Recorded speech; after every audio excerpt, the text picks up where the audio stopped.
J'aimerais présenter rapidement ces deux scénarios. Deux scénarios qui ne font pas la même lecture de la crise, deux scénarios qui ne proposent donc pas les mêmes solutions. Et je partagerai pour cela avec vous à la fois une bonne et une mauvaise nouvelle. Mais j'insisterai surtout sur la bonne nouvelle. La mauvaise nouvelle, vous la connaissez, nous sommes aujourd'hui face à ce qu'on nomme une crise systémique.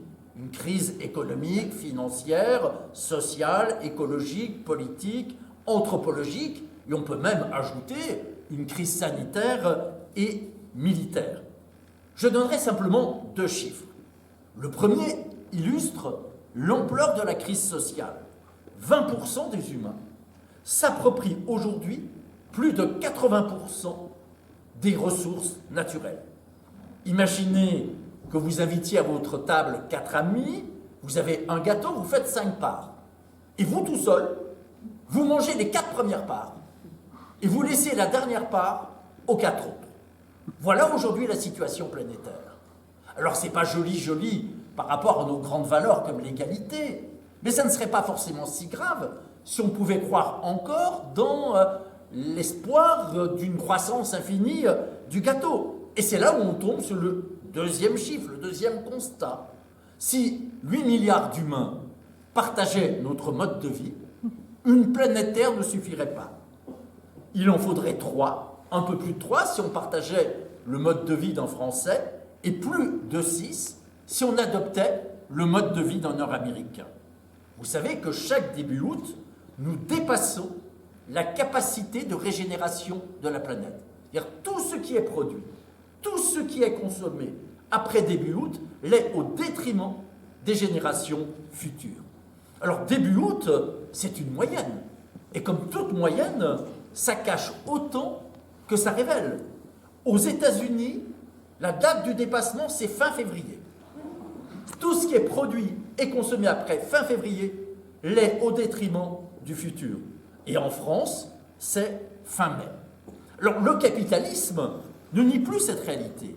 Oui, on va effectivement dans le mur, mais ils expliquent ce que c'est parce qu'on n'a pas eu encore assez de croissance, parce qu'on n'a pas encore assez marchandisé la nature, parce que la technoscience est en retard par rapport aux besoins du capitalisme et par rapport à ses propres possibilités. Et le capitalisme devient, en apparence, chaque jour un peu plus écolo, mais à sa façon. Il devient écolo chaque fois qu'il trouve un nouveau territoire pour valoriser le capital. Il peut même se faire collapsologue pour vendre les projets les plus loufoques, comme l'idée de colonisation de l'espace. Lorsqu'on aura bousillé notre planète, eh bien, une petite minorité des humains pourront partir vivre ailleurs. Et le capitalisme peut même se faire défenseur des animaux pour développer la fausse viande, le faux lait, les faux œufs, avec l'agriculture cellulaire, en attendant, mais c'est déjà dans les tuyaux, les faux fruits et les faux légumes. Le réchauffement climatique, ça peut permettre de vendre des tas de fausses bonnes solutions. Alors le capitalisme achète. Mais l'érosion de la biodiversité, l'acidification des océans, la dénaturation des sols, c'est beaucoup moins vendeur, alors on n'en parle pas. On oublie. La réduction de la crise écologique à la seule question du carbone est un très mauvais coup contre l'écologie, mais un très bon pour les grandes firmes capitalistes. Le capitalisme vert explique désormais qu'il faut tout faire pour décarboner l'économie. Oui, c'est vrai. Sauf que le capitalisme considère qu'il faut le faire sans sortir du productivisme, sans sortir du capitalisme.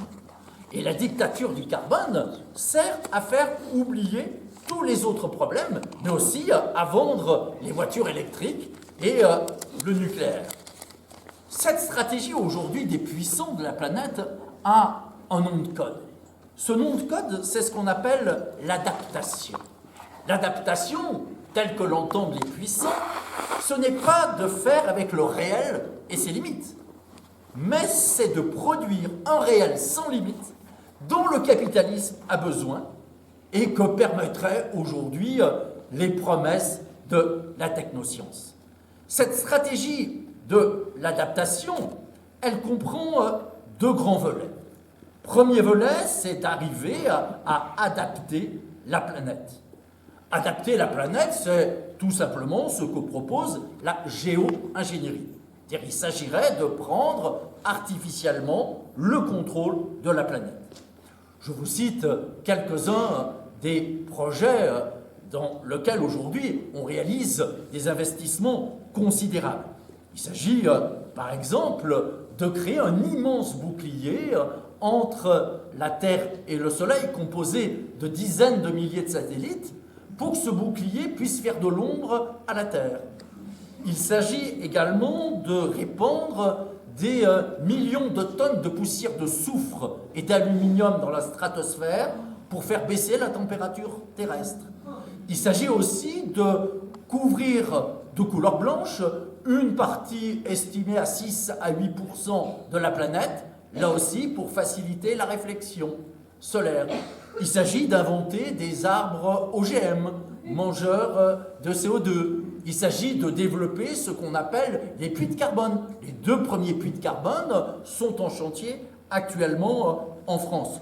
Et je pourrais continuer pendant des heures à montrer effectivement quels sont véritablement les grands projets que prépare aujourd'hui la technoscience et le capitalisme.